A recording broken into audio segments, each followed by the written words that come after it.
Algunas escenas de este programa han sido recreadas. ¡Oigan todos! ¡Esto es un robo! En 1996, Spokane, en Washington, es víctima de una serie de robos violentos y atentados con bombas. El FBI relaciona los crímenes con un grupo radical, determinado a derrocar al gobierno. Al enfrentar trampas mortales y un enemigo casi invisible, los investigadores juran detener a los oscuros extremistas, listos para desatar más terror doméstico. La evidencia se acumula, no hay sospechosos evidentes. Asesino serial en fuga. Ted Kaczynski es arrestado.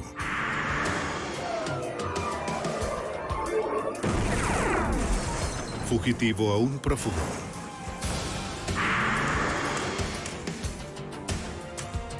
Los archivos del FBI.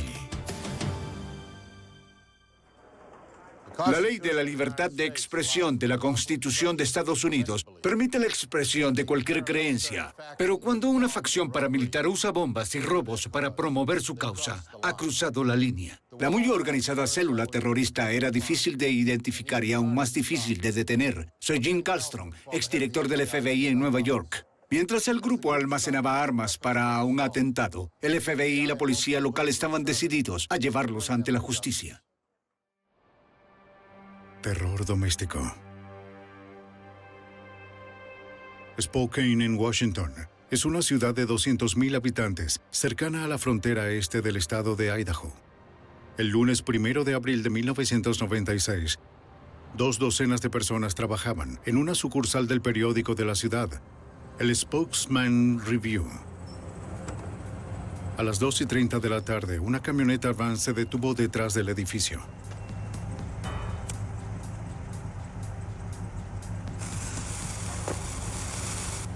Estuvo allí menos de 15 segundos.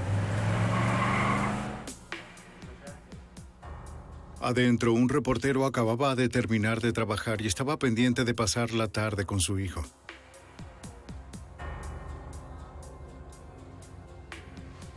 No se dieron cuenta de lo que les esperaba afuera.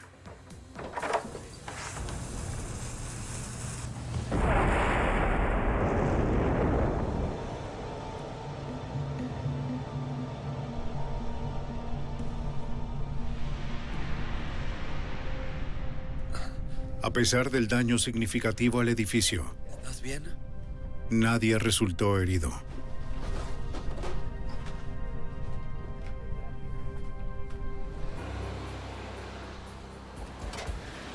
Las patrullas del Departamento del Alguacil de Spokane respondieron al llamado del 911. Ni el reportero ni su hijo vieron nada sospechoso. ¿Había alguien más adentro del edificio? ¿Están todos bien? Sí. Pero una empleada mencionó que segundos antes de la explosión vio a un sujeto enmascarado saltar dentro de una camioneta van blanca que se alejaba detrás del edificio. No pudo obtener el número de la matrícula. 241, 242. Gracias. Mientras gran parte de las fuerzas del orden se encontraban en las oficinas del periódico, una camioneta van blanca se detuvo frente al banco US Bank de Spokane a varios kilómetros de distancia. Habían transcurrido solo 15 minutos desde el atentado del periódico. ¡De acuerdo! ¡Vamos, vamos! 2 sujetos armados y enmascarados irrumpieron en el banco, anunciando un robo. ¡Oigan todos! ¡Esto es un robo! ¡Muévanse! ¡Muévanse! Una de las cajeras apretó la alarma silenciosa mientras cruzaban frente a ella. ¡Quédese donde está! ¡Muévanse! ¡Las manos arriba! Los asaltantes amenazaron con detonar una bomba de fabricación casera si alguien desobedecía sus órdenes. ¡Ahora! Advirtieron a la cajera que no colocara ninguna bomba de tinta entre los fajos de billetes diseñada para explotar y teñir los billetes de dinero robado y a los asaltantes de bancos. Una vez que los asaltantes obtuvieron el efectivo, ¡Para allá! los arrinconaron a todos. ¡Muévanse! ¡De acuerdo! Fueron segundos muy tensos, ya que apuntaron sus armas a los rehenes mientras se consumía la mecha de la bomba. ¡Corran!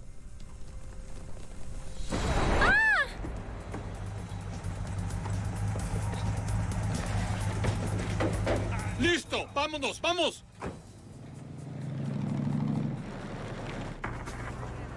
En la escena del crimen del periódico, los investigadores escucharon por radio la noticia sobre el robo al banco y la bomba detonada. La escena del periódico ya estaba asegurada, así que varios detectives se dirigieron hacia la nueva escena del crimen. Y la oficina del alguacil envió más oficiales al banco.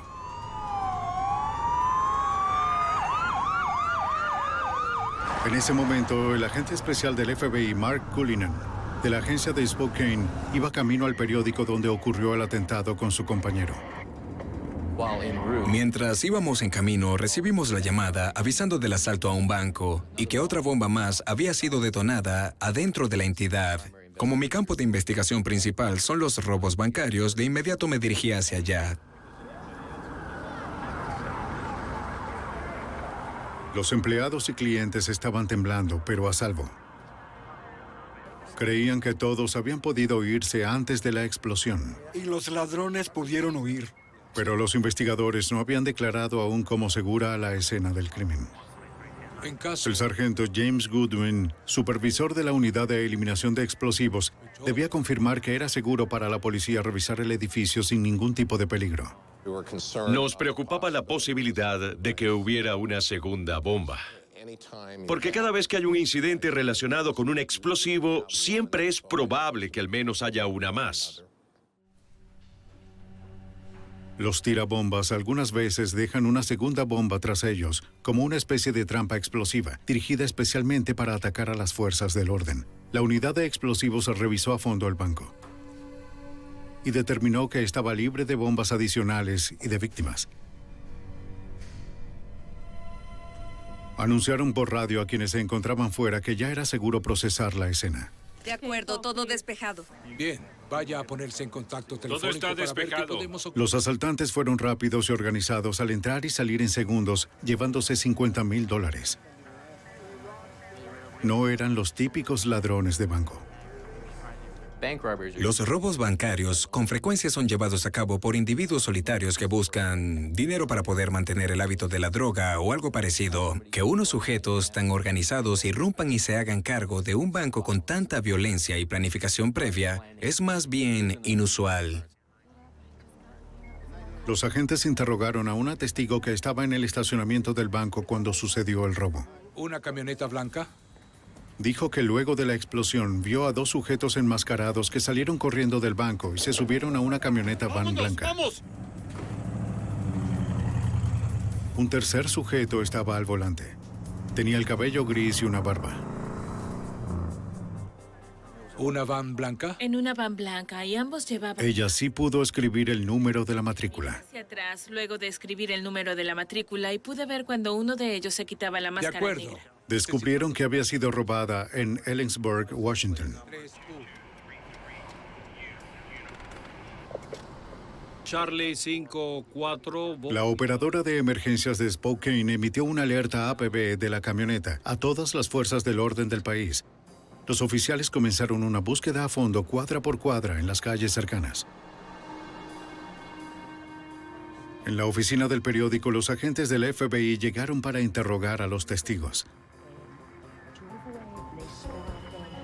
De acuerdo. ¿En algún momento vio cuando uno de La los mujer que vio la camioneta también mencionó que el conductor era un sujeto mayor, de cabello gris y barba.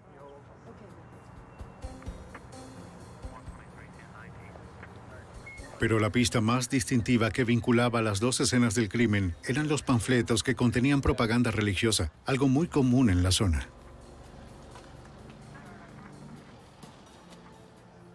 Tanto en la escena del crimen de la explosión del Spokesman Review como en la del banco, descubrimos montones de panfletos que era obvio que habían sido dejados allí por los asaltantes. Se trataba de propaganda religiosa muy común en la zona. Con frecuencia estos grupos dejan panfletos en el vecindario, sobre todo en los limpiaparabrisas o frente a los escalones de entrada. Solo para proclamar sus ideales e intentar transmitir sus mensajes. Pero este grupo intentó transmitir su mensaje mediante bombas explosivas y un robo bancario. Charlie 5-4. Los oficiales del alguacil continuaron la búsqueda de la camioneta fugitiva. La matrícula es local 2233 Unión. 90 minutos después del robo a un banco, un oficial vio la camioneta blanca en un estacionamiento a 1,5 kilómetros de distancia del banco.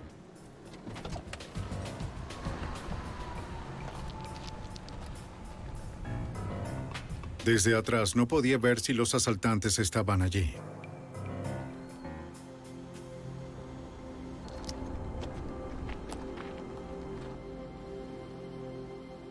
No había nadie adentro.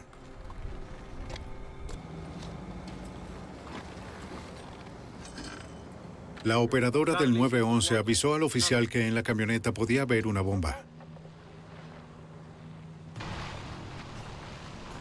La unidad de explosivos llegó en minutos. Sabían que los sospechosos podían haber colocado una bomba de fabricación casera en el interior de la camioneta.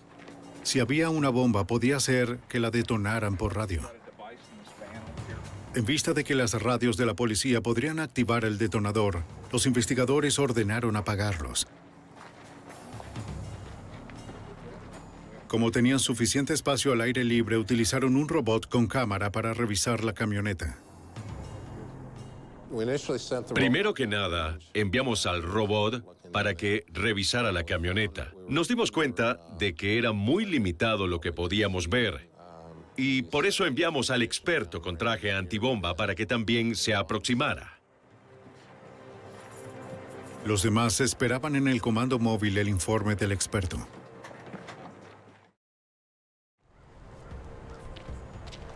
Incluso en las situaciones más peligrosas, los expertos necesitan tener sus manos descubiertas en caso de que tengan que realizar tareas minuciosas. Es un riesgo ineludible de este tipo de trabajo. Olía a combustible. Vio lo que creía que era combustible que salía por debajo de una de las puertas de la camioneta. También vio lo que parecía ser un detonador incendiario para hacer estallar la gasolina. Como el detonador era de tiempo y no controlado por radio, ya resultaba seguro reanudar el uso de la radio policial. Pegado a la mecha, el experto vio un pequeño detonador, el elemento que haría encender la mecha. Hay un detonador incendiario. ¿Y qué te gustaría hacer con eso? De acuerdo a lo que puedo ver, es posible desactivarla de forma segura. Mac, antes de que sigas adelante, separa a los dos. Déjanos saber qué es lo que vas a hacer. En un intento de preservar cualquier evidencia que estuviera en la camioneta, el escuadrón antibomba arriesgó incluso su propia seguridad.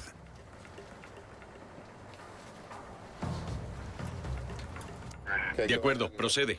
Córtalo.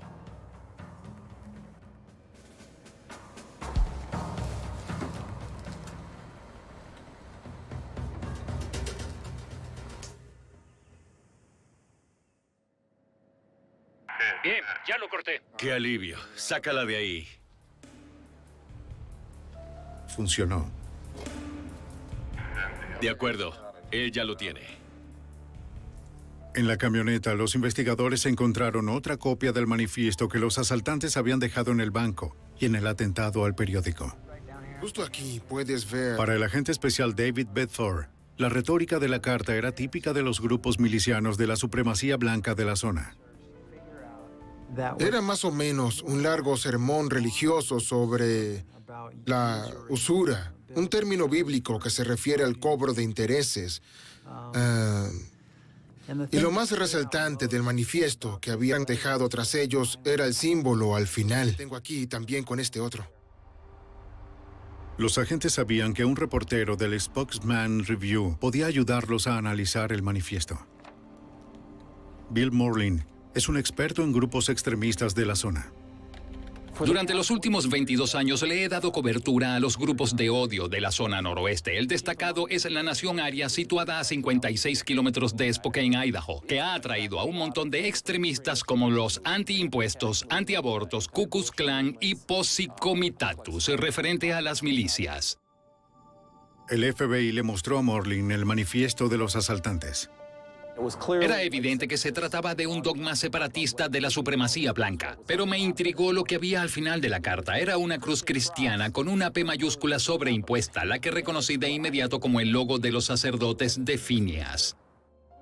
Los individuos que se llaman a sí mismos sacerdotes de Phineas argumentan que los crímenes que cometen los llevan a cabo de acuerdo con su interpretación de la ley de Dios, como por ejemplo un robo bancario para financiar el plan de derrocar al gobierno federal. Morlin mencionó a los agentes una entrevista que había realizado meses atrás. Soy Bill Morlin, quietos. Como parte de la entrevista, había acordado reunirse con varios miembros de un grupo extremista en un lugar clandestino. No se identificaron directamente como sacerdotes de Phineas, pero profesaban algunas creencias similares. Cuando llegamos al sitio vi 7 u 8 sujetos fuertemente armados, con armas automáticas como escopetas de asalto y otras armas cortas. Todos estaban uniformados con tela de camuflaje del ejército y realizaron unos ejercicios para nuestro beneficio. Los sujetos explicaron que trabajaban en células sin ningún líder en particular, bajo ninguna organización estricta. La resistencia sin liderazgo fue diseñada para que le resultara difícil a las fuerzas del orden rastrearlos. Mencionaron que se preparaban para una confrontación armada con el gobierno federal. Le dije a uno de ellos, ¿qué sucedería si mientras conduces a tu casa, después de este entrenamiento con tus armas y equipo militar, un oficial te detuviera por una infracción de tránsito? ¿Qué harías? El sujeto a quien interrogaba respondió que no se perturbaría ni por un segundo. Agregó, mataría al oficial. Cuando estamos equipados así, estamos en modo de ataque. Por eso dispararíamos a matar a cualquier oficial que interfiriera en la protección del grupo. Los agentes creían que los asaltantes del banco que buscaban eran tan peligrosos como esquivos. De acuerdo, vamos, vamos. Después de que unos sujetos enmascarados asaltaron un banco en Spokane, Washington, y detonaron varias bombas tanto en el banco como en las oficinas de un periódico, las autoridades sospechaban que los extremistas fuertemente armados eran quienes se hacían llamar los sacerdotes de Phineas. El reportero del periódico del Spokesman Review, Bill Morlin, es experto en grupos extremistas del noroeste del Pacífico. El FBI le pidió detalles sobre los autoproclamados sacerdotes de Phineas, conocidos por cometer crímenes violentos en nombre de la religión. Son grupos secretos, conformados por 6 o 7 miembros o compañeros creyentes que deciden llevar a cabo algún tipo de acción. No les informan al mundo qué hacen y no se pueden ubicar en ninguna guía telefónica ni en Internet. Son secretos. Creen que Dios es uno de ellos y que siguen sus instrucciones para realizar los crímenes que cometen. El agente especial David Bedford formaba parte del equipo que investigaba a los grupos extremistas de la zona. Una cosa más, me preguntaba si tendrías la oportunidad más adelante si... No encontraron nada relacionado con los atentados recientes. A lo mejor teníamos muy pocas pistas que seguir después del robo. Los individuos estaban enmascarados, vestidos con ropa de camuflaje y guantes. Muy pocas pistas con las que trabajar que no fueran otra que el retrato hablado del conductor asignado de la fuga. El FBI esperaba tener más que un vago retrato hablado antes de hacerlo público para reducir las pistas falsas que toman tiempo y recursos. Pero no pudieron esperar más. Lo que hicimos fue publicarlo y enviar copias por todo Washington, Oregon y Idaho, con la esperanza de que alguien identificara a esta persona. La información entrante se filtró a través del programa de inicio rápido del FBI, un sistema de base de datos diseñado para recolectar y organizar un amplio número de pistas de forma tal que puedan ser priorizadas. Eso lo veo justo al sur de... Recibimos cientos y cientos de sugerencias y pistas posibles acerca de quién era el sujeto, así que un equipo de agentes tuvo que salir a investigar todas estas pistas de personas que lucían igual. Uno a uno se eliminaron los sospechosos. James Johnson ya no es un sospechoso. A pesar de que se invirtieron cientos de horas hombre en seguir cada pista probable, los investigadores terminaron sin nada. El caso se estancó. Hasta que los asaltantes atacaron de nuevo. El 12 de julio, 3 meses después de los primeros atentados, una mujer vio a un sujeto enmascarado que colocaba una bomba frente a una clínica de salud de Spokane.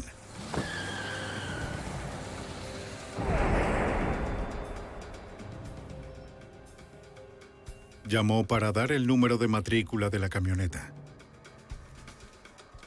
El centro de llamadas del 911 despachó bomberos y oficiales de policía a la escena del crimen. Baker 504, voy a revisar. El oficial de la oficina del alguacil de Spokane, Dan Spivey, al igual que otra docena de oficiales, se dirigió a la clínica. Lo que los oficiales no sabían era que el banco US Bank, al que habían robado en abril, había sido asaltado de nuevo. ¡Oigan todos! ¡Esto es un robo! En esta ocasión había 3 sujetos armados y enmascarados en lugar de 2. ¡Abra la puerta!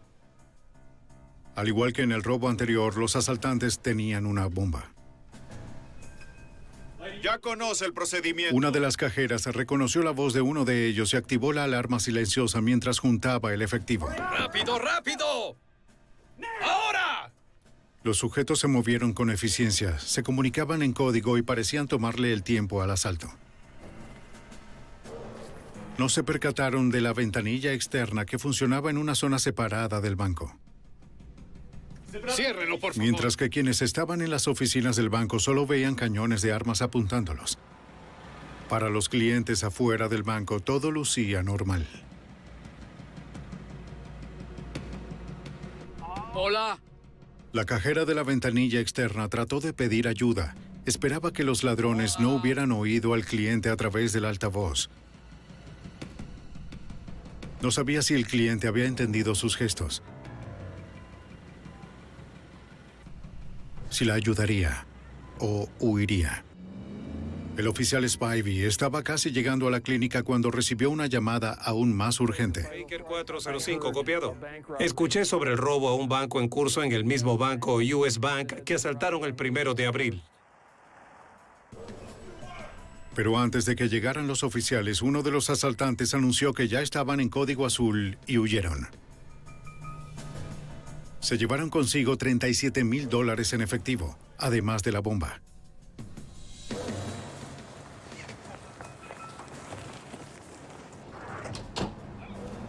El cliente de la ventanilla externa vio a los sujetos subirse a la camioneta. Decidió seguirlos y llamó al 911 mientras conducía. La matrícula que reportó no coincidía con la de la clínica de salud, pero los delincuentes con frecuencia utilizan 2 matrículas diferentes de vehículos para confundir a los investigadores.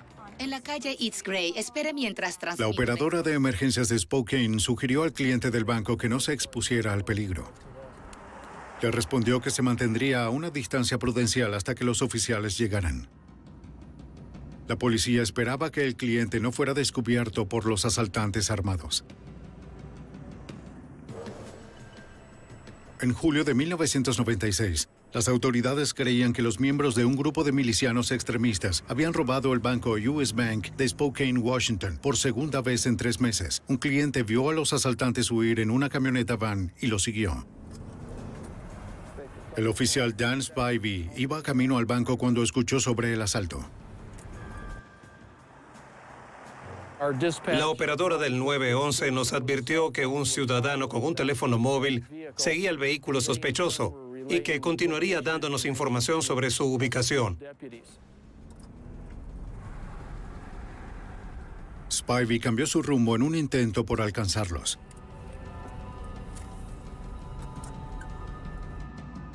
El cliente llevó a cabo actualizaciones constantes sobre la ubicación, pero le resultaba difícil seguir a los sospechosos de la camioneta sin ser detectado. El ciudadano le perdió la vista al vehículo detrás de un centro comercial y de inmediato inicié la búsqueda por la zona en un intento de localizarlo sin ningún éxito. Entonces decidí inspeccionar de nuevo la zona, pero más despacio y de forma metódica.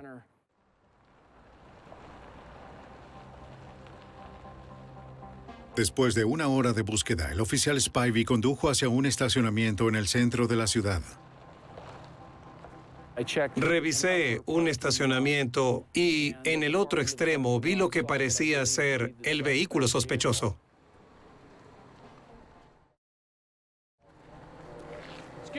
Disculpe, señora. ¿Puede retirarse de inmediato de la zona, por favor? Diríjase al otro lado del estacionamiento. Señor, ¿podría alejarse de este vehículo? Vaya al otro lado. Gracias.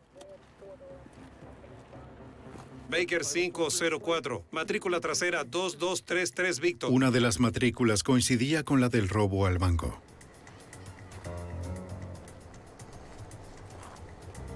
504, adelante. Y la otra con la del atentado a la clínica de salud. De acuerdo, parece un tanque de propano. Al parecer no había nadie adentro. Las ventanas están todas subidas. Volveré, pero igual estaré pendiente.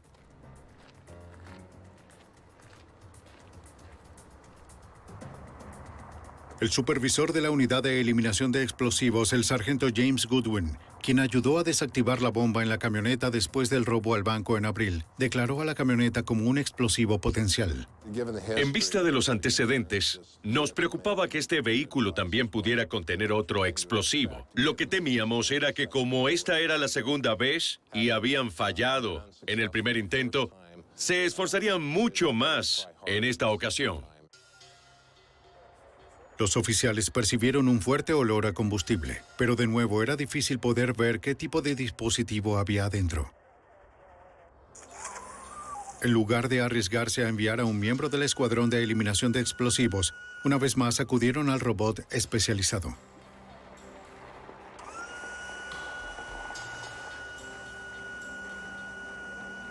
Los expertos operaron al robot de forma remota, desde la seguridad del interior del camión EDU, por sus siglas en inglés. Enviamos al robot hacia el objetivo para que revisara el vehículo y ver qué podríamos encontrar. El robot estaba equipado con una cámara de video y visión controlada de forma remota por la unidad de eliminación de explosivos. Los expertos guiaban al robot para que buscara una bomba en el interior de la camioneta. Las ventanas de esta camioneta en particular habían sido oscurecidas, así que no podíamos ver mucho o más bien nada. Intentaron aprovechar las luces del robot.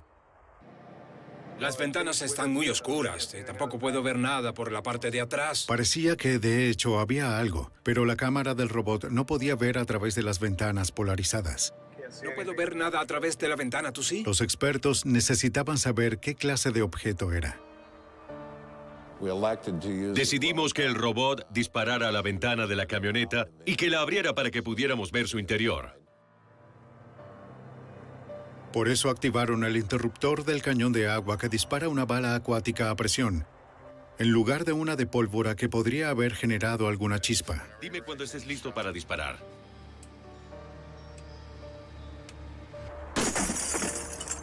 Todo bien. Lo tengo. ¿Por qué no intentamos eliminar ese vidrio oscuro de la ventana para tener una mejor vista del interior? Y utilizaron la poderosa garra del robot para romper el vidrio. Una vez que se rompió la ventana, pudimos ver adentro de la camioneta y observar lo que parecía ser un dispositivo incendiario. Luce como un par de cilindros de propano, un cronómetro, y no estoy seguro de qué es lo que está pegado al cronómetro. Parece un detonador. ¿Ahí abajo? Sí. De acuerdo, lo que voy a hacer es que voy a regresar para entrar por la ventana. Al parecer, pretendían iniciar un incendio en la camioneta para que explotara y así dejarnos muy poca evidencia. El experto en eliminación de explosivos guió al robot para que retirara la bomba de la camioneta. Y luego lo llevó hasta un lugar alejado donde la podría desactivar de forma segura. Ahí está. Sí. Volvieron a usar el cañón de agua.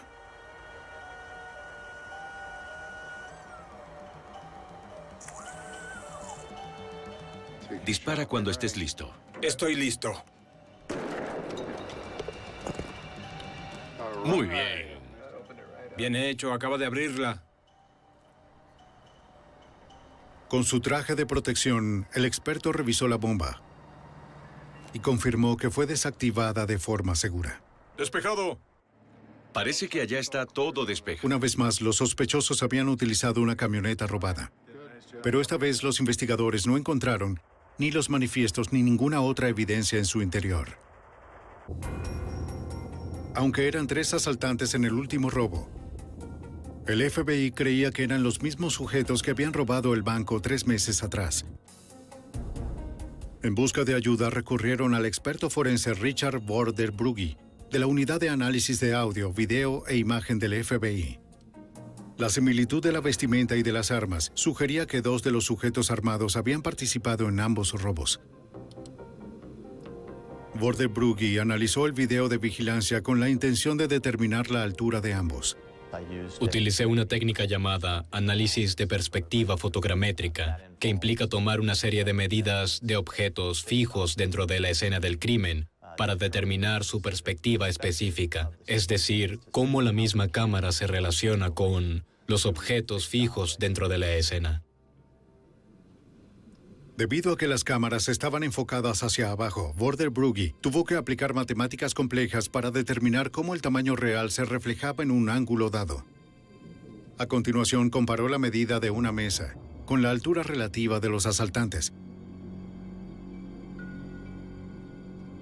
Concluyó que lo más probable era que 2 de los ladrones del primer atraco también estuvieran implicados en el robo de julio.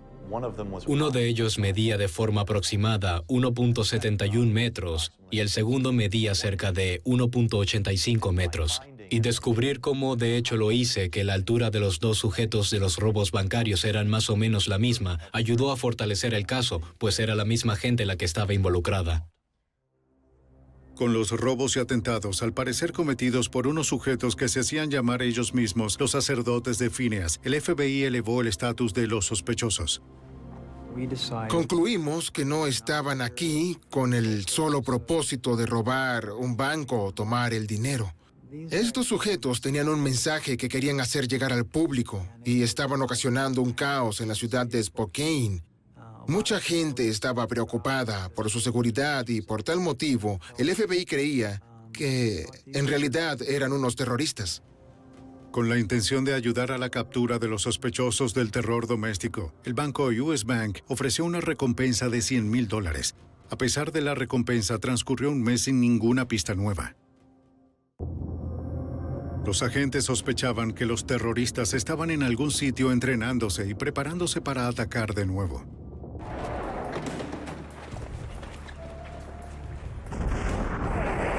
Luego de que las autoridades relacionaran una serie de robos y atentados en Spokane a un presunto grupo de terroristas domésticos, el banco afectado ofreció una recompensa de $100,000. Y el FBI publicó un retrato hablado del conductor asignado de la fuga. Tome asiento. En agosto de 1996, un mes después del segundo robo al banco, la recompensa generó una pista alentadora. Un informante se acercó para notificar que creía conocer al sujeto del retrato. Ellos buscaban cierto... El informante, un comerciante autorizado de armas de fuego, creía haber conocido al sujeto y a otros más meses atrás. Fue antes de que comenzaran los robos bancarios. Le vendió armamento y vestimenta militar a un grupo de sujetos. Es una mercancía que... Uno de ellos lucía como el conductor del dibujo. El informante mencionó que solicitaron explosivos plásticos y una bazuca. A continuación, le pidieron ayuda para equipar sus vehículos utilitarios con armaduras de tanques y una base bípeda para instalar ametralladoras. Puedo ayudarlos con eso. Está bien. Pero no quiso tener nada que ver con actividades tan ilegales.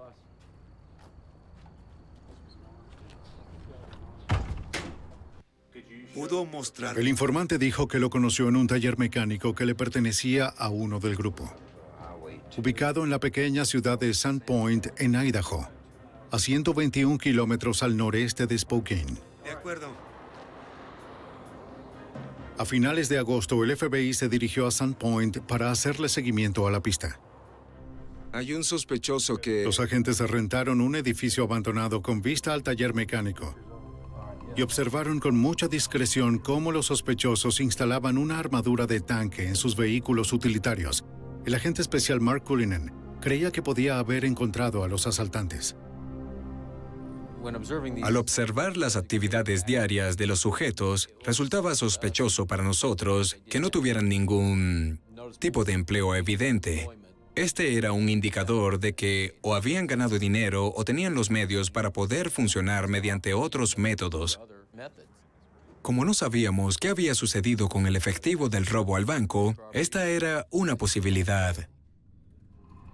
Los agentes fotografiaron a los sospechosos y a cualquiera que hubieran visto en el local. Uno de los sujetos fue identificado como Robert Berry.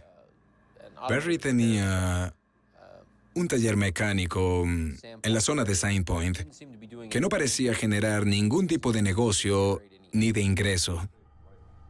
Los agentes identificaron a un segundo sospechoso como Charles Barbie, que aunque no tenía antecedentes penales, había sido arrestado por intentar comprar suministros al personal militar. La estatura de Barbie y la de Berry coincidían con la de los asaltantes al banco suministrada por el experto forense. El FBI determinó que el tercer sujeto era Vern Merrill, quien parecía ser el líder del grupo y coincidía con las descripciones de los testigos como el conductor que habían visto en los atentados y robos bancarios. Los agentes necesitaban más información sobre él y se arriesgaron para conseguirla. Adelante, apágalo. Apaga la luz.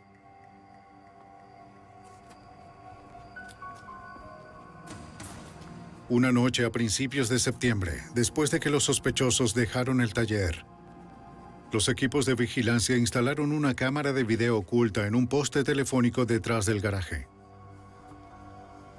Los agentes no sabían si el sitio estaría lleno de trampas o si a ellos mismos los estaban vigilando. Pero al final pudieron salir a salvo.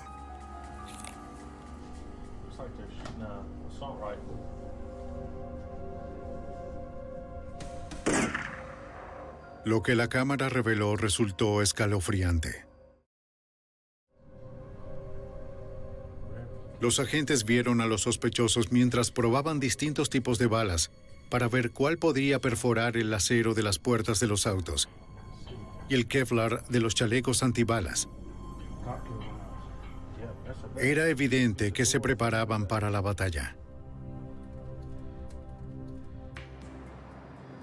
Durante semanas de vigilancia, el FBI les hizo seguimiento por tierra y aire mientras conducían por varias ciudades del noroeste del Pacífico.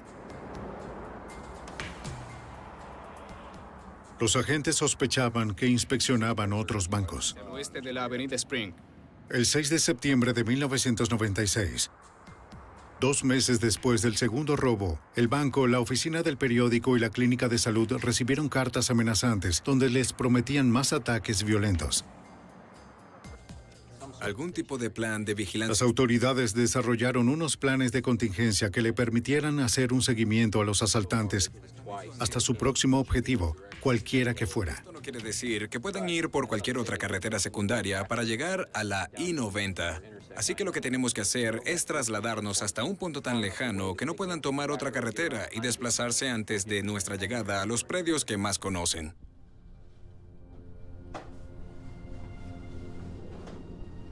Un mes después, el 8 de octubre, los investigadores descubrieron lo que creían eran los preparativos finales para otro asalto bancario. Oye, escucha, todos están yendo. Hay 3 sujetos blancos que salen por la puerta. Contactaron al agente especial David Bedford. 9213. Se están yendo ahora. Recibí una llamada telefónica de la gente que los había visto irse. Comencé a alertar a muchos otros compañeros, a quien les dije, suban a sus autos y vayan rumbo a Sandpoint, porque algo está ocurriendo. Los necesitamos allá lo más pronto posible. Así que iniciamos una vigilancia a fondo sin saber a dónde nos podría llevar. El FBI siguió a los sospechosos mientras se dirigían al oeste de Sandpoint.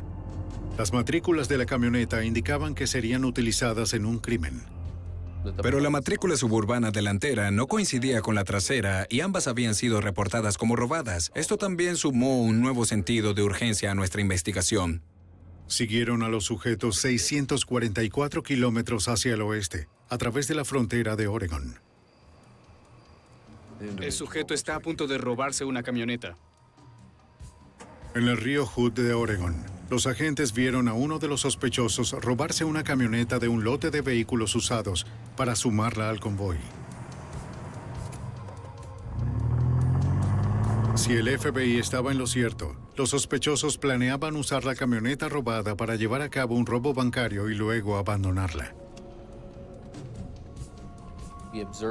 Los vimos detenerse en una parada de camioneros, donde intercambiaron algunas cosas entre los dos vehículos, llevaron a cabo algunos preparativos y luego se fueron de nuevo en uno solo de los dos vehículos. Mientras los agentes seguían la camioneta, se dieron cuenta hacia dónde iban. Alrededor de las 6 de la mañana, ya estábamos en las afueras de Portland, a cientos de kilómetros de distancia de donde comenzamos. Los vimos conducir por una ruta serpenteante hacia la ciudad. A las 10 de la mañana ya era evidente que el objetivo de los asaltantes era el Banco de Portland. Cruzar a la izquierda para entrar al estacionamiento. Al parecer se dirigen al banco. Mientras los veíamos dirigirse hacia uno de los puestos de estacionamiento del banco, notificamos a la entidad bancaria. De inmediato cerraron las puertas de entrada, dejando a todos clientes y empleados adentro. Y nuestro plan era arrestarlos cuando se bajaran de la camioneta e intentaran entrar al banco para robarlo. ¿Qué opinan? Los agentes esperaban que los sospechosos llevaran a cabo su plan. Bien, están frente al banco. Estaba como a 27 metros de distancia y con mis binoculares podía ver con exactitud lo que hacían dentro de la camioneta. Tomaron las armas, se colocaron las máscaras y la vestimenta de camuflaje. Y en ese momento preciso, vieron lo mismo que nosotros, que habían clientes intentando entrar al banco sin éxito porque las puertas estaban cerradas.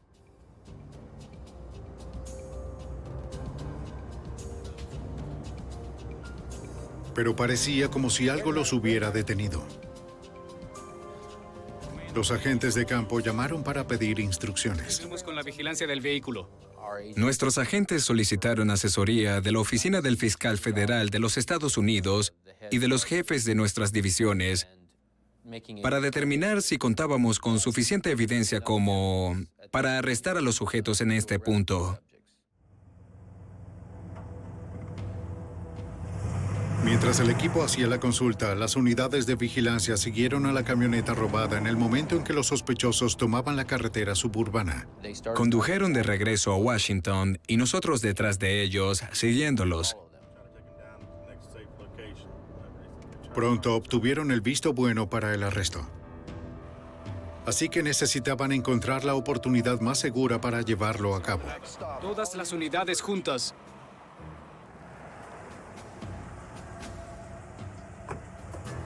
Cuando los sujetos se detuvieron para poner combustible en Union Gap, Washington, decidimos que ese era el mejor sitio que podría haber para realizar el arresto.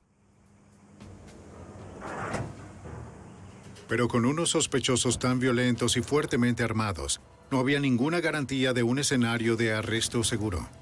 Vamos a darles poco tiempo para... Después de meses de investigar a los sospechosos de terrorismo doméstico, las unidades de vigilancia los siguieron hasta la estación de servicio Union Gap en Washington. 2 de los sospechosos permanecieron en uno de los vehículos, mientras que el tercero entró a la estación de servicio. Con los sospechosos divididos, el agente al mando puso en marcha la operación. Bien, chicos, adelante.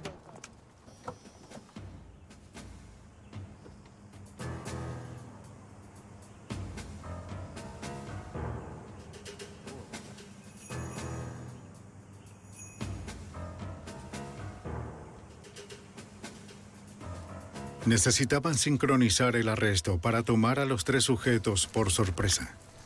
FBI, está bajo arresto.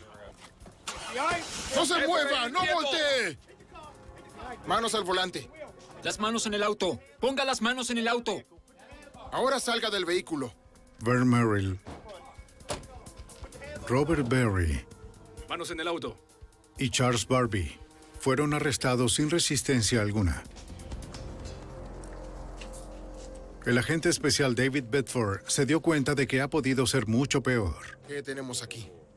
Después de los arrestos, revisamos los 2 vehículos que condujeron. Encontramos granadas de mano, miles de municiones, media docena de diferentes tipos de armas, máscaras antigás, latas de gas lacrimógeno.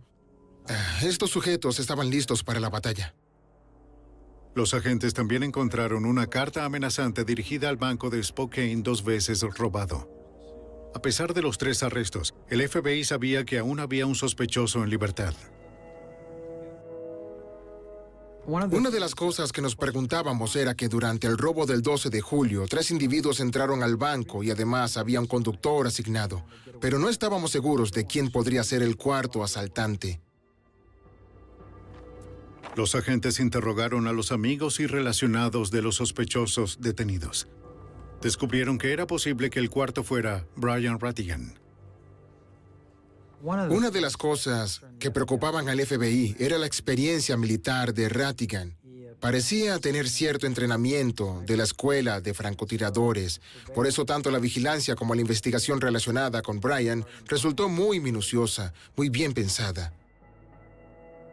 Aquellos que conocían a Rattigan mencionaron que estaba fuertemente armado, bien entrenado y paranoico. Acabas de lanzar eso allá.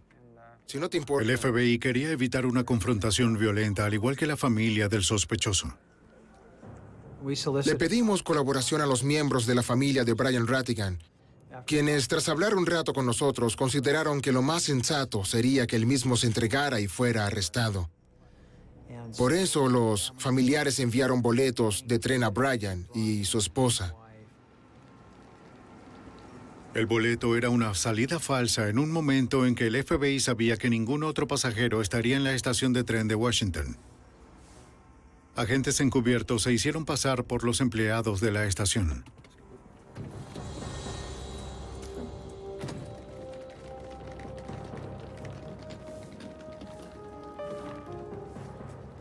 Cuando los Rattigan parecían estar relajados, el FBI llevó a cabo su plan.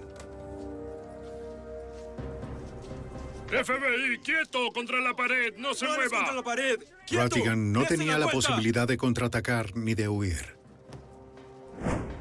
Él y los demás serían juzgados por sus crímenes y no por sus opiniones políticas o religiosas. El FBI no investiga individuos o grupos con base en sus creencias. Nosotros investigamos crímenes. Investigamos esas acciones por tratarse de crímenes violentos. Ellos eran unos tirabombas. Ellos eran asaltantes de bancos. Los investigamos como lo haríamos con cualquier otro crimen violento. El 24 de julio de 1997, Charles Barbie, Robert Berry y Vern Merrill fueron declarados culpables de 8 cargos relacionados con atentados y robos armados. Cada uno fue sentenciado a cadena perpetua. En juicio aparte, Brian Rattigan fue declarado culpable de cargos similares y condenado a 55 años. Aunque una de las células de los sacerdotes de Phineas está tras las rejas, el FBI y expertos como el reportero Bill Morlin del Spokesman Review saben que aún existen otros grupos de terroristas domésticos en algún lugar. Desde 1996 el número de células milicianas ha disminuido, pero creo que aún hay varias en algún lugar tan fanáticas y clandestinas como nunca antes, cada vez más peligrosas. Si estos grupos cometen algún crimen, el FBI no se detendrá hasta que sean desmantelados. Una comunidad de Tennessee resulta impactada cuando una mujer anciana muy querida desaparece. A medida que los investigadores buscan, el misterio de su desaparición crece. La verdad comienza a surgir, pero con lentitud y de formas inesperadas. No hay nadie por los alrededores. Mientras que el FBI y la policía tratan de ayudar a una ciudad alarmada a encontrar a su apreciada amiga. La evidencia se acumula, no hay sospechosos evidentes. Asesino serial prófugo. Ted Kaczynski es arrestado.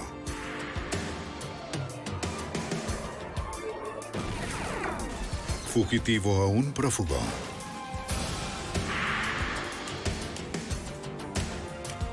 Los archivos del FBI. En 1992, una mujer desapareció de su casa en Memphis. Cuando no se recogió la recompensa, el FBI sospechó de un novato desesperado y temió lo peor. Soy Jim Castro, exdirector del FBI en Nueva York. A medida que la búsqueda por la mujer avanzaba, los investigadores develaron una red de mentiras y acusaciones falsas, diseñadas para ocultar al verdadero asesino. Amistad letal. Memphis, Tennessee.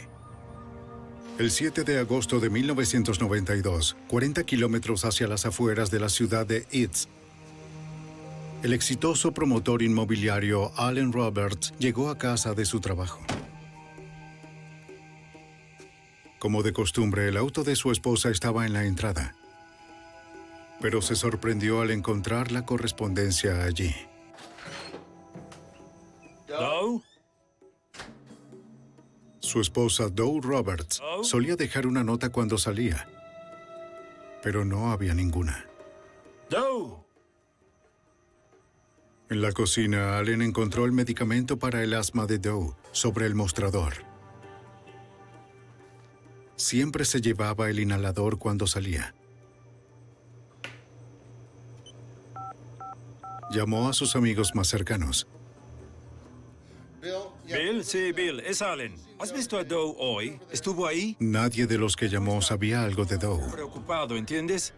Haremos lo siguiente, iré a buscarla por la propiedad. Llámala a ver si puedes encontrarla, ¿de acuerdo? ¡Doe! A Robert le preocupaba que hubiese sufrido un ataque de asma mientras trabajaba en el jardín. ¡Doe! Buscó por los terrenos de su granja. No había señales de Doe. ¡Doe! ¿Doe? Estaba a punto de llamar a la policía cuando sonó su teléfono. Hola, Doe. Era un hombre que hablaba con acento asiático. ¿Tienes a Doe? ¿Qué quieres decir con que la tienes? ¿Qué quieres? La persona que llamó exigió una recompensa de $100,000 por regresar a Doe a salvo. Puedo conseguirlos, solo que me tomará algo de tiempo. Dime qué es lo que quieres y lo haré, ¿de acuerdo? Pero no indicó a dónde llevar el dinero. ¿A dónde quieres que antes lo de lleve? colgar. Hola. Hola. Sorprendido, Allen llamó de inmediato a la comisaría del condado de Shelby y les informó acerca de la desaparición de su esposa y la llamada de rescate que recibió. Un equipo de oficiales y comisarios acudieron a la casa. ¿Cómo se encuentra, señor? Buenas noches, oficial. Robert les dijo que no reconoció la voz de la persona que llamó y no conocía a alguien que quisiera herir a Doe. Regresé a casa entre las 7:30 y 8 de la noche. Trabajo. Mientras la entrevista continuaba, llegaron los agentes de la oficina local del FBI en Memphis. Eads se encuentra a 50 kilómetros de las fronteras de Arkansas y Mississippi. Si alguien se llevó a Doe a través de las fronteras estatales, el FBI tomaría el mando, dado que trasladar a una víctima de un estado a otro es un crimen federal. Robert explicó que la última vez que vio a su esposa fue esa mañana. ¿Piensas trabajar hoy? Habían desayunado juntos, como todas las mañanas durante 43 años. Así es. Espero que no haga tanto calor para trabajar. A las 10, Allen salió para reunirse con un posible comprador fuera de la ciudad, Nos vemos para luego. una propiedad que estaba desarrollando. Adiós. El comprador, un hombre llamado Sam Wagner, había llamado el día anterior para hacer una cita y ver la propiedad a las 10:30 de esa mañana. Señor Roberts. Buenos días, Todd. Robert dijo que esperó por más de una hora, pero Sam Wagner nunca apareció.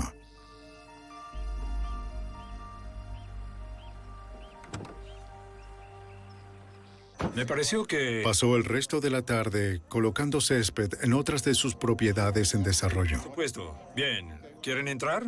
Los investigadores necesitaban registrar la casa en busca de evidencia. Roberts les mostró el inhalador de asma de Doe y dijo que si sufría de un ataque grave y no lo tenía, podía morir. Debe tenerlo. Su condición es seria.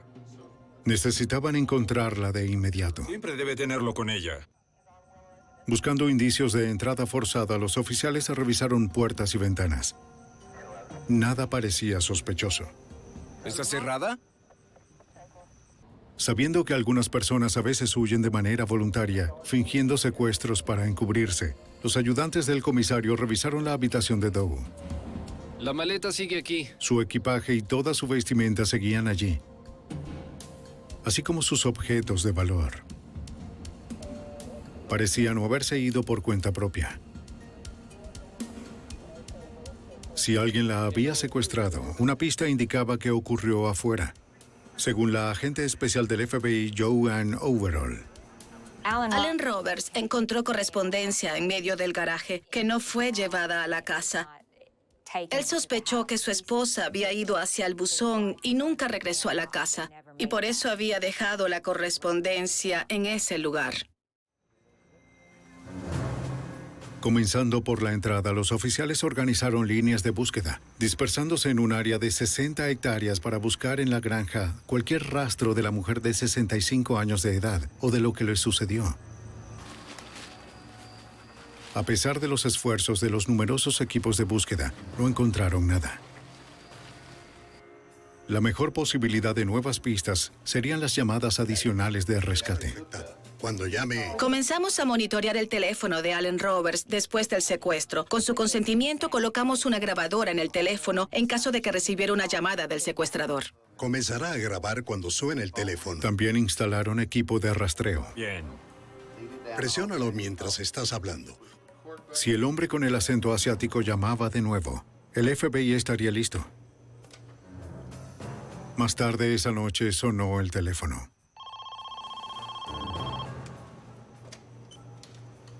¿Hola? Sí. Provenía de una cabina telefónica pública cercana.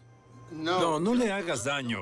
Haré lo que me pidas. Los oficiales se dirigieron hacia el origen de la llamada. Está bien, entiendo. Se escuchaba igual al mismo hombre que llamó antes. Está bien, sí. Mencionó que Doe estaba a salvo por el momento y sabía que la policía estaba escuchando. Roberts dijo que la persona que llamó le ordenó quitar la cinta de su conversación y romperla en la entrada. Dice que me observará. De forma rápida la cambiaron por una cinta en blanco. Estaré observando. De acuerdo. En ese momento no había oficiales de vigilancia afuera.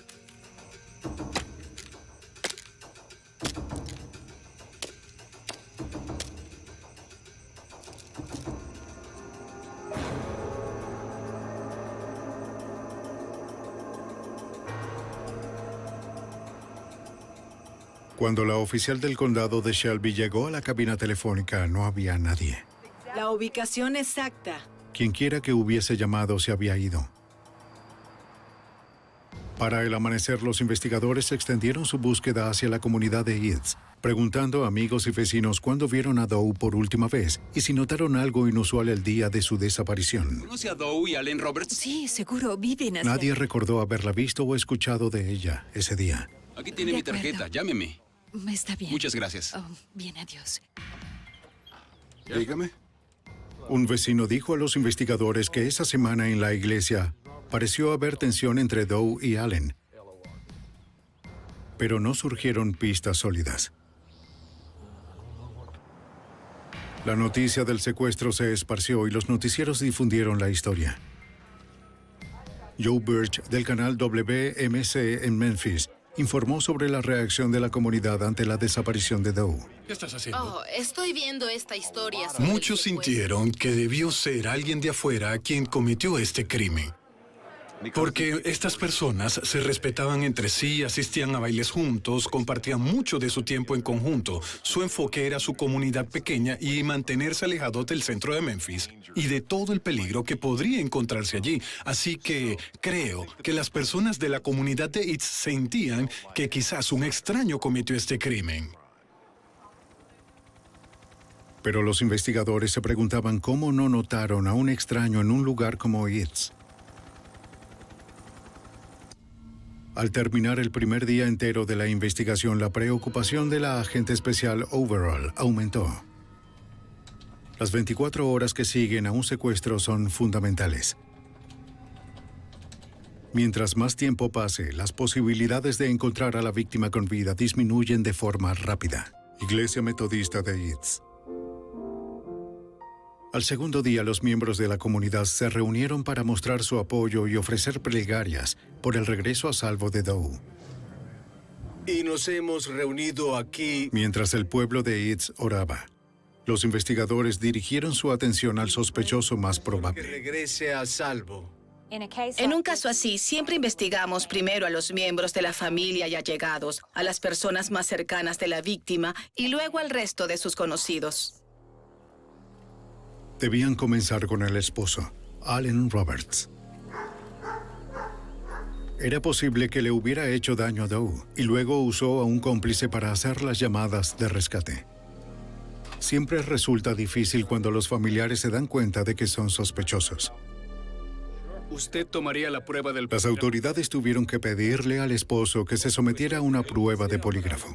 Con gusto. Fue una petición inesperada, pero Allen accedió.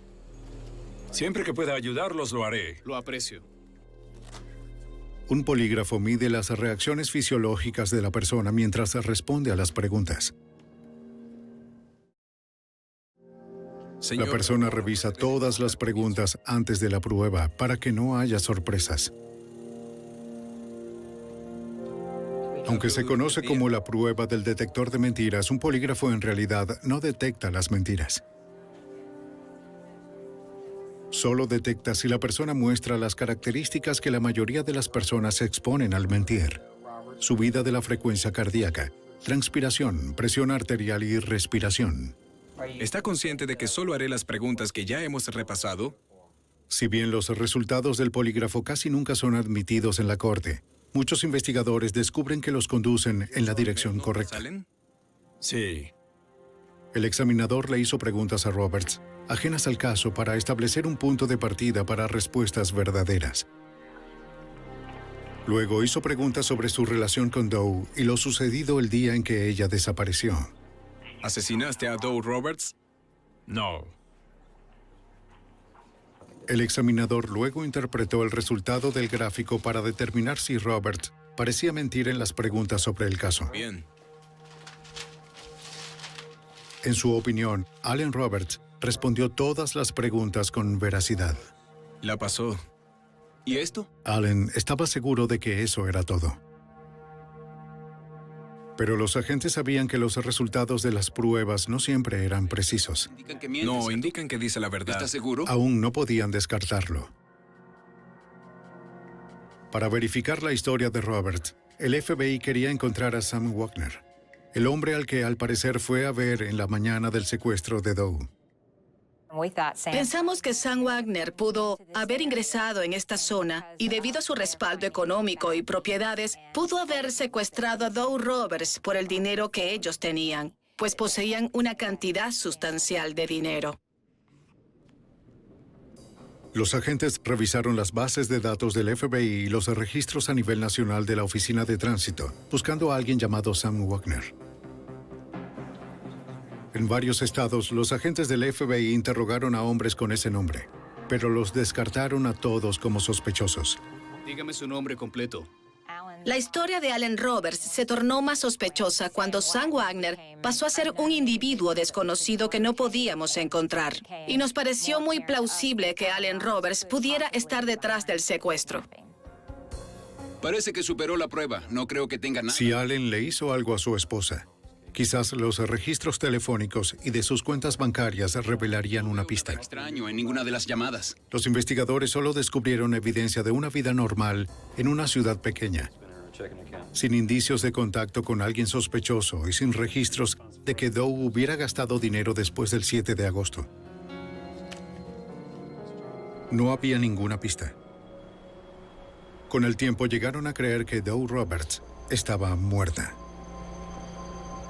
Después de 2 o 3 semanas, sin haber podido localizar a la víctima, era más que probable que terminara siendo un homicidio. Solicité a través de mi supervisor que incluyéramos en la investigación a la comisaria del condado de Shelby para que fuera una investigación conjunta. Si fue un asesinato, sería juzgado en la corte estatal. El equipo regresó a la casa de los Roberts.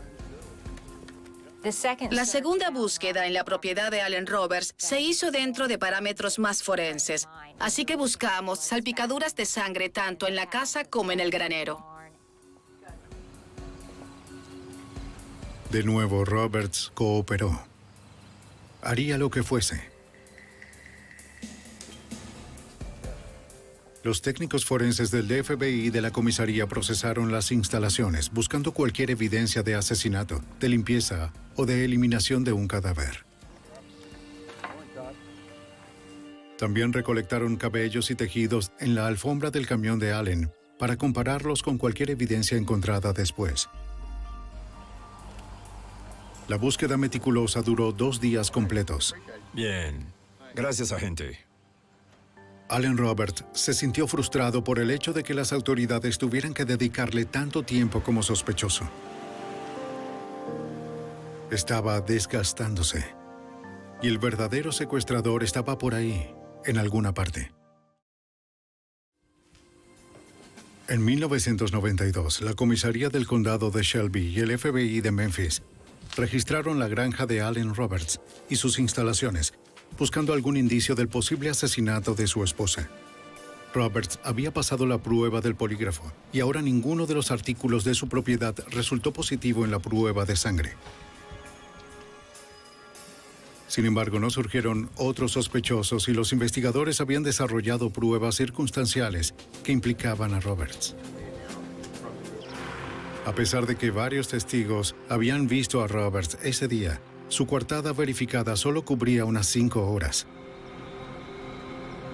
Las autoridades sabían que eso dejaba un margen de tiempo amplio para deshacerse de un cuerpo. Además, algunos miembros de la comunidad de East declararon afirmando que Allen Roberts actuaba de forma sospechosa tras la desaparición de Doe, según la agente especial Joan Ann Overall. Las personas de la comunidad sentían que él no se lamentaba por la pérdida de su esposa. Estaba socializando poco después de su secuestro. Tanto él como su esposa eran miembros de un grupo de baile popular, y en un par de semanas, Allen regresó al grupo de baile con varias parejas. El presentador de noticias Joe Birch observó la falta de emoción de Roberts durante la cobertura de los medios. Cuando la esposa de alguien desaparece, uno esperaría ver cierta conmoción y nosotros no apreciamos eso en Allen Roberts. Estaba en un estado de calma y tranquilidad muy cooperador, directo. No hubo tristeza o lágrimas en sus ojos, ni ese apego emocional que vemos en casos de secuestros. Los investigadores continuaron observando a Robert mientras trataba de continuar con su vida, luchando con la frustración de no saber en dónde estaba su esposa y de ser el único sospechoso de su desaparición. Sin embargo, no observaron nada que los llevara a Doe Roberts. En septiembre, el hombre con el acento asiático reapareció, diciendo ahora que Allen estaba involucrado. Hola. El secuestrador comenzó a llamar a las personas de la comunidad de It, afirmando que Doe Roberts seguía viva. Muchas de las llamadas indicaban que Allen era parte del plan para secuestrar a su esposa. Era muy frustrante porque nunca dijo algún punto específico para dejar el dinero.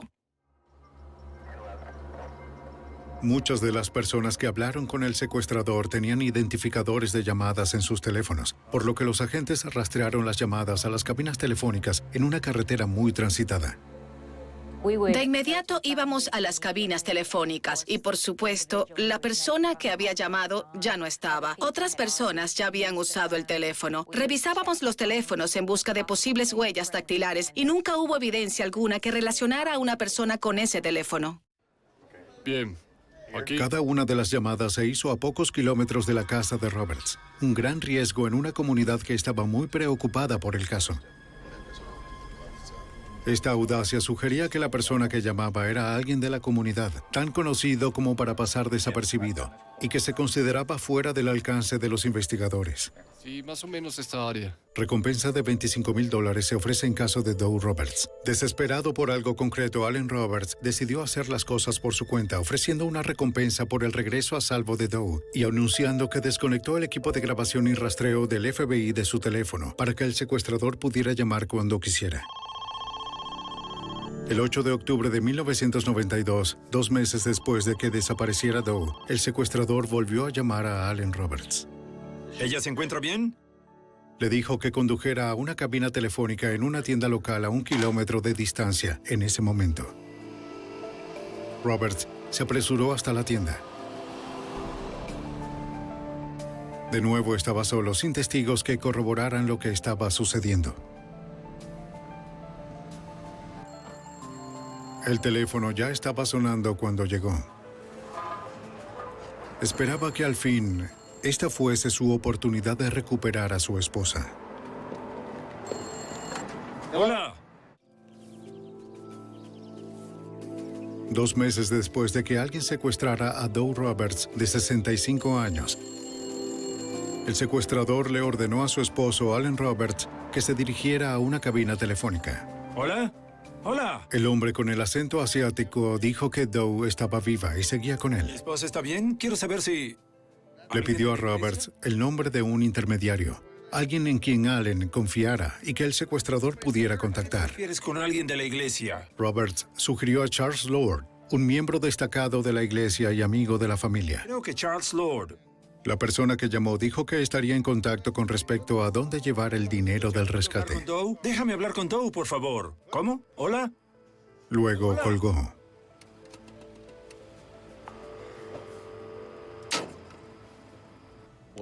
Pues han sido buenos meses. Charles Lord, el hombre que Robert escogió para ser su intermediario, era un funcionario y tesorero de la iglesia local. Ir a la iglesia con él y...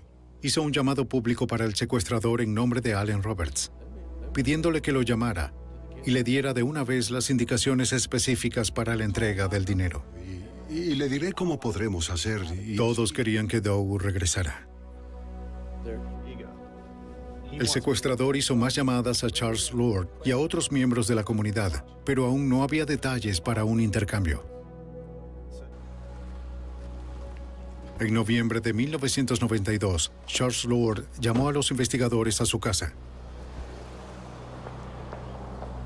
La agente especial Joanne Overall esperaba que al fin tuvieran un vínculo directo con el secuestrador. Adelante. Charles Lord declaró que tarde en la noche escuchó un auto en su entrada. Caminó hasta el buzón y habían colocado una carta dentro, la cual era una carta de rescate por el secuestro. No lo sé. Los investigadores se alegraron de tener evidencia física. Las huellas dactilares, los cabellos o los tejidos en la carta podrían proporcionar una conexión con el secuestrador, pero para el momento en que llegaron encontraron la evidencia contaminada. Charles Lord tomó la carta y la mostró a varias personas antes de que nos llamara y la tuviéramos en nuestras manos, por lo que había muchas huellas dactilares en la carta antes de que la tuviéramos. Los examinadores del laboratorio revisaron todas las huellas, concluyendo que pertenecían a Lord y a las personas que la tocaron. Nada que los llevara al secuestrador.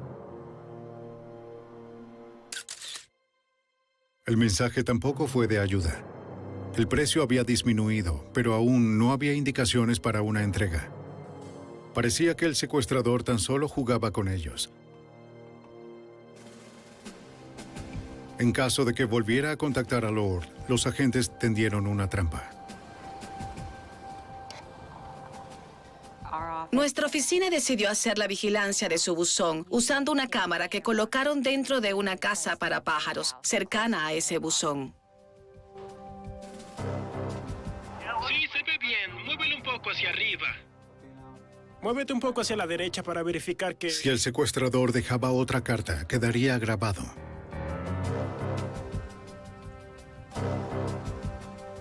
Los agentes también instalaron dispositivos de audio y grabación en el teléfono de Lord. En esencia, lo que hacemos para intervenir un teléfono es pulsar el botón de reproducción. Aún no tenían evidencias concretas contra Allen Roberts, pero se estaba mostrando un nuevo sospechoso. Gracias. Charles Lord comenzó a mostrarse más participativo en la investigación, visitando a menudo la comisaría para revisar su progreso. De los Roberts. Doe Roberts.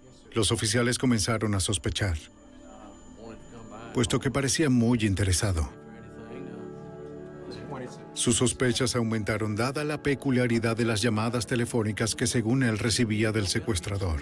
Que vio a algunos testigos. Charles Lord afirmó que había recibido varias llamadas del secuestrador. Dijo que habló con Doe Roberts, lo cual era extraño, porque ninguno de los otros a los que llamaba habló con Doe Roberts. Bien. Pero los agentes nunca tuvieron cintas de las llamadas. Ese sujeto es muy sospechoso. Cada vez que recibía una llamada telefónica, parecía que nuestro equipo no funcionaba. Durante la semana siguiente, Lord reportó otra carta de rescate y una de las bufandas de Doe colocada en su buzón. Los agentes no encontraron ninguna evidencia en los objetos, pero esperaban que su cámara capturara imágenes del secuestrador. Tenían varias del cartero de la zona. Pero cuando la cinta llegó a la parte en donde debía aparecer el secuestrador, no apareció ninguna imagen. Puesto que el equipo instalado en la residencia de Charles Lord continuó fallando, pensé que teníamos un equipo de mala calidad. Y con el tiempo resultó evidente que alguien estaba manipulándolo de cierta forma. Los agentes sospecharon que la interferencia la causaba Charles Lord. Luego, el esposo de la víctima, Allen Roberts, informó sobre un encuentro extraño con Lord. Dijo que la noche anterior, en el centro comunitario de Eads, Lord lo citó para una reunión privada. Allen se sorprendió cuando su amigo se ofreció a ayudar a recuperar a Doe por un precio. ¿Cómo estás, Allen? Allen Roberts me contó que Charles Lord le había comunicado que tenía contactos peligrosos del bajo mundo y que había información disponible si Charles había conseguido algo de dinero para pagarlo. Creo que sabes a qué me refiero. Además, Allen nos indicó en ese momento que Charles Lord llevaba un arma. Entonces creo que más adelante... Era evidente que Lord estaba involucrado de alguna forma. Y así a ellos les gusta. Pero los investigadores necesitaban algo más que sospechas. Necesitaban pruebas.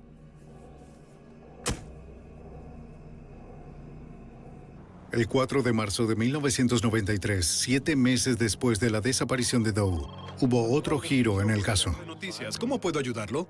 El reportero de noticias de Memphis, Joe Birch, recibió una llamada en su oficina. ¿Sí? Nunca he grabado una conversación telefónica antes, pero decidí grabar esta. ¿Dónde está Doe Roberts en este momento? La llamada hizo que me percatara de que esta podría ser la misma persona que había estado haciendo las llamadas anónimas en el caso de Doe Roberts, y traté de que el hombre se mantuviera en la línea todo el tiempo posible. Mientras Birch hablaba con el hombre de acento asiático, trató de obtener detalles sobre quién era la persona que llamaba y qué le había pasado a Doe. ¿Quieres ver a Doe Roberts con vida? Cuando Birch trató de establecer un sitio para la entrega, el secuestrador colgó. ¿Hola? ¿Hola? Llevé la cinta enseguida a la oficina de mi jefe. De inmediato llamamos al FBI y a la comisaría del condado de Shelby. ¿Qué puede decirnos sobre Doe Roberts? Los investigadores accedieron a que el canal WMC sacara al aire la grabación, esperando que hiciera que el secuestrador se manifestara. Funcionó. Canal 5 de Noticias, ¿en qué podemos ayudarlo? El secuestrador volvió a llamar. Estaba furioso por la transmisión de la grabación y exigió que no la transmitieran más. Pero esta vez Joe Birch hizo lo que nadie más pudo. ¿Dónde está? Acordar un sitio de entrega. Los agentes y comisarios vigilaron el lugar de la entrega, listos para atrapar a la persona que los había evitado durante tanto tiempo. Sí. ¿Es ella? Sí, es Te ella. dije que vendría. Sí. Según las instrucciones, una reportera del canal WMC condujo hasta el lugar con $80,000 en efectivo.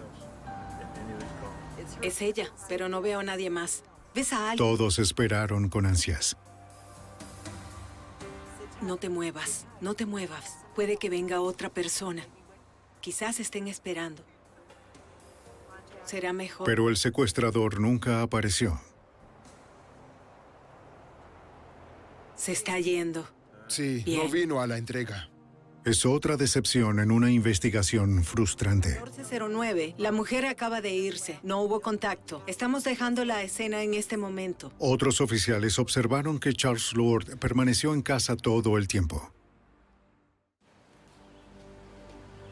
Transcurrieron semanas sin novedades en el caso.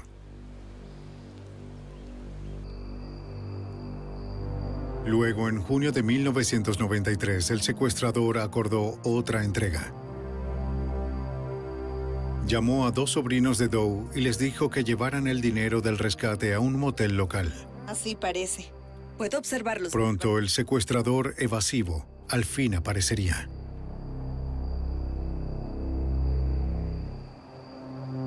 En junio de 1993, las investigadoras que trabajaban el secuestro de Doe Roberts vigilaron un motel de East en Tennessee. Tengo una buena visión desde aquí. La agente especial Joan Overall fue parte de la vigilancia. Los sobrinos de Doe Roberts recibieron una llamada del secuestrador y trataron de acordar un sitio de entrega. Les indicaron que se dirigieran a una habitación de motel y lo hicieron, pero también llamaron al FBI. Estaban esperando recibir una llamada o encontrarse con alguien. Otros oficiales de vigilancia no pudieron encontrar al sospechoso Charles Lord esa noche. Mientras el equipo del motel observaba, un hombre se acercó. Alguien está aproximándose. Hay alguien acercándose al motel. Era Lord.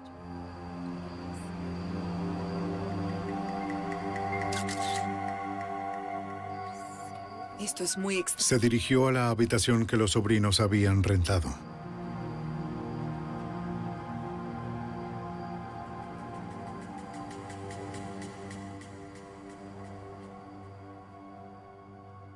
Charles Lord les dijo a los sobrinos de Doe Roberts que había recibido una llamada del secuestrador, que tenía que ir al lugar y tomar el dinero, y esperaría una llamada con respecto a dónde llevar el dinero. Pero los sobrinos no le darían el dinero. Dijeron que querían tratar de forma directa con el secuestrador. Las investigadoras estaban seguras de que él era exactamente con quien estaban tratando. Él era la única persona que había recibido una llamada diciendo que había hablado con Doe Roberts y ahora se estaba reuniendo con alguien para recoger el dinero. Pero no teníamos pruebas suficientes en ese momento para proceder con el arresto. Sin embargo, sí incrementaron su atención en Lord. Buscando un motivo económico para el secuestro, el FBI solicitó los registros bancarios de Lord. Sí, señor. Hablamos por teléfono antes. Revisamos los registros tratando de determinar si tenía préstamos, saber cuáles eran sus activos financieros, y resultó evidente que Charles Lord debía mucho dinero en varios bancos de la ciudad, grandes cantidades de dinero que no podía cumplir con los pagos y que se había declarado en quiebra. Esa evidencia circunstancial permitió a los investigadores obtener una orden de registro para la casa de Lord. Es mejor que permanezca ahí, se aparte. A finales de junio de 1993, ejecutaron la orden, lo que les permitió buscar y confiscar todos sus documentos financieros. ¿Qué están haciendo? Algunos de los archivos encontrados revelaron el pasado criminal de Lord. Había malversado más de $150,000 del almacén de Memphis, de donde se había retirado hacía varios años, y también malversó alrededor de $70,000 de la iglesia de East a la que asistía. Como tesorero de la iglesia, Lord tenía acceso a las cuentas bancarias de la iglesia y a las donaciones en efectivo. A pesar del hallazgo, los investigadores aún no tenían pruebas directas del secuestro. No teníamos nada que pudiéramos usar para acusarlo del secuestro y asesinato de Doe Roberts. Era importante obtener una confesión de Charles Lord, dado que no teníamos un cuerpo. Bien, tal vez esto nos ayude. Un agente que trabajaba en el caso recibió capacitación en la elaboración de perfiles criminales. Luego de analizar las acciones de Lord, propuso un perfil de conducta para obtener una confesión. Tenemos todos estos archivos. Indicó que Lord era un mentiroso patológico y manipulador que creía ser intocable. Bien, seguro esto será útil, pero... El agente sintió que agobiar el ego del sospechoso era la única forma de vencerlo. Lo que deben hacer es dejar que... El plan era traer a Lord para un interrogatorio y mostrarle la evidencia de una investigación masiva en su contra durante meses. Deben presionarlo para que confíe. Los investigadores crearon numerosas cajas de evidencia con la esperanza de vencer la convicción de Lord de que estaba por encima de la investigación. Luego, el 25 de agosto de 1993, en la oficina de campo del FBI en Memphis, los investigadores se reunieron con Lord y su abogado. ¿Qué hacerle? ¿Sabes algo de la señora Doe Roberts? Mientras Charles Lord estuvo sentado en esa habitación durante el interrogatorio, lo observé voltear y mirar esas cajas, dándose cuenta de que había estado bajo vigilancia por mucho más tiempo del que creía y comenzó a ponerse muy nervioso. Quizás con una prueba de polígrafo usted podría... Las tácticas del FBI parecían estar funcionando. Bien, sí. Lord al fin admitió haber hecho algunas de las llamadas del rescate. Dijo que las hizo para mantener viva la investigación por el bien de Doe, pero negó estar involucrado en su secuestro. En vista de ello, estaría... Al percibir que ya estaba a punto de ceder, los investigadores le ofrecieron un trato. Nuestra oficina y el inspector del condado de Shelby le dijeron a Charles Lord que si tomaba la prueba del polígrafo y la pasaba, no lo investigaríamos más por el secuestro de Doe Roberts. Sin embargo, si fallaba el polígrafo, su abogado y Charles Lord accedieron a acudir a un nuevo interrogatorio en relación al secuestro. Charles Lord aceptó. Prueba de polígrafo. Luego de hacerle preguntas de rutina para determinar los niveles de veracidad en sus respuestas, el examinador del polígrafo preguntó acerca de Doe, incluyendo si él estaba involucrado en su secuestro. ¿Lastimó usted a Doe Roberts? No. Al final, el examinador creyó que los resultados del polígrafo demostraron que Lord había mentido. Aunque los resultados no podían utilizarse en la corte, sugerían que las autoridades podían seguir interrogando al sospechoso. Con el abogado de Lord presente en la sala de interrogatorio, los agentes del FBI e inspectores de la comisaría del condado de Shelby presionaron al sospechoso, volviendo una y otra vez a los resultados del polígrafo. Tengo todas las pruebas que necesito. Lo que quiero que haga es que mejor... Al principio siguió negando cualquier participación, pero luego de varias horas las tácticas del interrogatorio lo agotaron. Lord dijo que estaba listo para contar lo que pasó.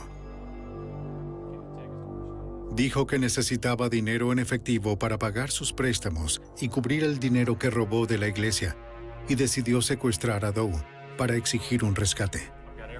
El 6 de agosto de 1992 llamó a los Roberts, haciéndose pasar por un comprador de propiedades llamado Sam Wagner, y acordó reunirse con Allen. Al día siguiente, sabiendo que Allen lo esperaba en la propiedad en construcción, condujo hasta su casa. Doe había recogido la correspondencia. Hubo un accidente. Sabía que confiaría en él. Allen tuvo un accidente. Sí, sube al auto y te llevaré hasta allá. ¿Qué sucedió? ¿Sabes qué le ocurrió? ¿Está bien?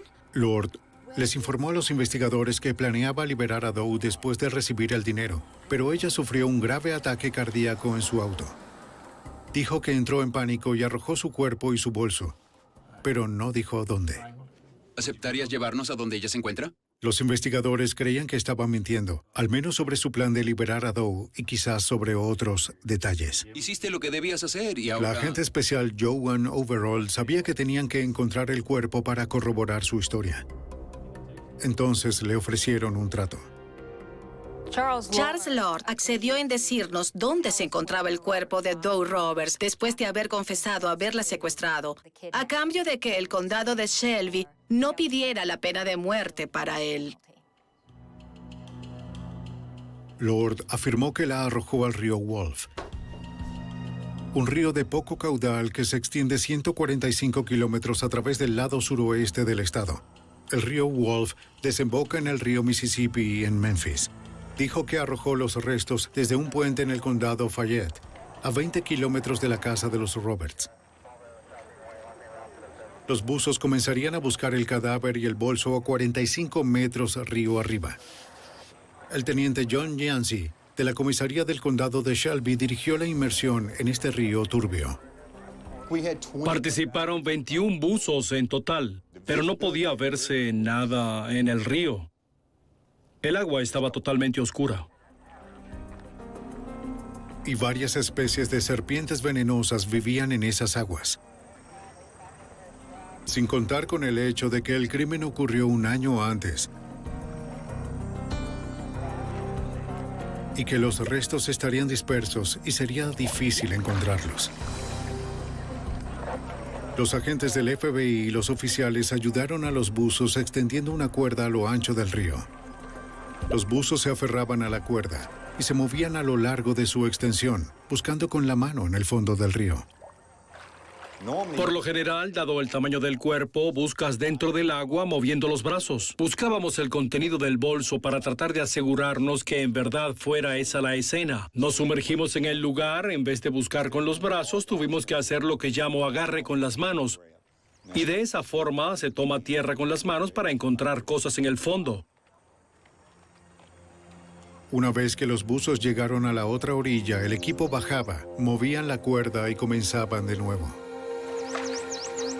Cada vez que un buzo encontraba algo, hacía una señal, y otros buzos entraban para marcar y extraer el objeto. Encontramos una caja fuerte que fue robada en un asalto a una tintorería, y el dinero se había salido de la caja fuerte. Y encontramos los billetes de $1 en el fondo, pero no encontramos nada de su cartera. Pensé que podríamos haber encontrado su maquillaje o monedero o identificaciones, algo que nos vinculara a ella. Con una temperatura de 43 grados centígrados, el equipo continuó su búsqueda en cada metro cuadrado del río. En mi segundo día estaba en el puente y una señora se me acercó y me dijo, quiero que me hagas un favor. Le respondí, si puedo lo haré. Ella dijo, quiero que hoy encuentres algo para terminar con esto, para poder seguir adelante, enterrar a Doe y cerrar el caso. Después de 3 días completos, habían revisado casi 1 kilómetro del río. Lo revisamos todo, no hemos encontrado Creían nada. que el cuerpo no habría avanzado más allá de las tierras bajas. Acudí a la directora y le dije, basado en mi experiencia, en lo que hemos hecho, ella no está aquí. Pero si quiere, continuaremos con la búsqueda hasta llegar al Mississippi. Como usted quiera, pero le aseguro que ella no está aquí. Los investigadores estaban convencidos de que Lord les había mentido, poniendo al equipo de buzos en peligro sin necesidad. La agente especial Overall confrontó a Lord. Llevamos a Charles Lord al lugar y le explicamos que estos buzos estaban poniendo sus vidas en peligro y necesitábamos encontrar el cuerpo y que al parecer no se encontraba ahí. Me dijo que está listo. Al sospechoso se le habían agotado las mentiras. Ahora estaba listo para contarles a los investigadores lo que en realidad le pasó a Doe Roberts. Después de una búsqueda de 3 días en el río Wolf de Tennessee, el líder de buceo, teniente John Yancey, creía que los restos de la víctima de secuestro, Doe Roberts, no se encontraban en el río. Habíamos buscado por todas partes y por mis años de experiencia ya habría encontrado algo, ya sea algunos huesos, maquillaje o algo. Le dije, basado en mis experiencias previas, no está aquí. Los buzos están allá y ella no está aquí. Los investigadores confrontaron al sospechoso Charles Lord. Entonces cancelaremos el trato. Al darse cuenta de que no se rendirían hasta obtener la verdad, Lord admitió que Doe no había muerto de un ataque cardíaco en su auto. Está en ese río. Ella no está allí. Dijo que la llevó a su casa y la ató en una habitación arriba del garaje.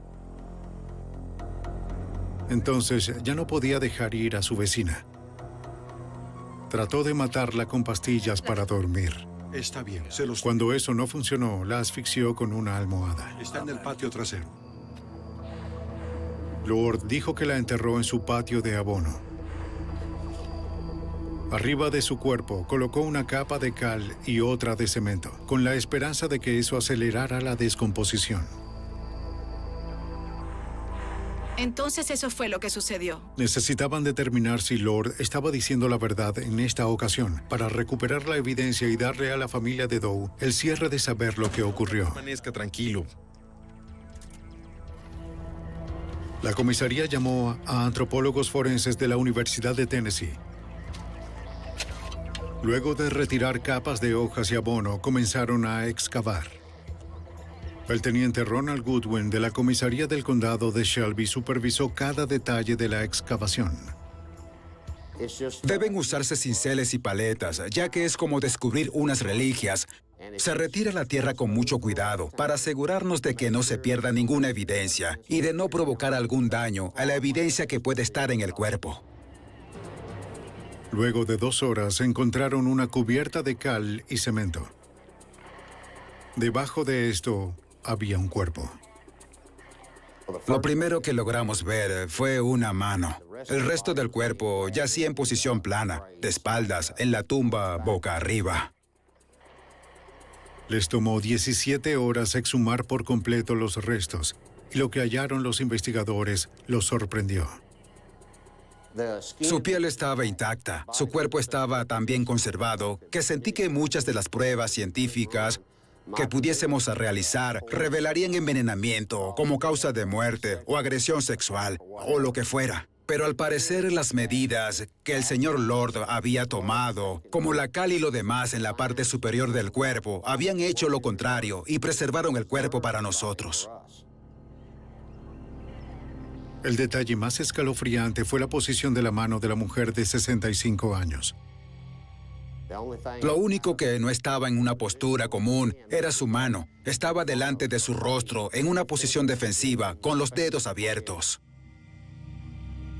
A los investigadores les pareció que tal vez seguía con vida cuando la enterraron. Tal vez seguía con vida. Quizá trató de empujar hacia arriba con la mano. A poco más de un año de la desaparición de Doe Roberts, el FBI y Allen Roberts tenían sus pruebas. El 19 de octubre de 1993, Charles Lord se declaró culpable de secuestro y asesinato en primer grado. Fue sentenciado a cadena perpetua, más 25 años. El esposo de Doe, Allen Roberts, soportó ser sospechoso durante meses. Ahora que sabía la verdad, podría al fin dejar descansar a Doe en paz. Pero aún queda un obstáculo para Allen Roberts. Es un cierre injusto. Estoy tratando de olvidarme de Charles Lord y rezo para que Dios me permita perdonarlo. Rezo porque Doe esté en manos de Dios ahora mismo.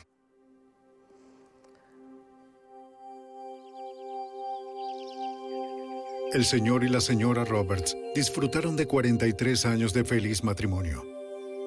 Antes de que fuera destruido, él confía en que algún día volverá a verla.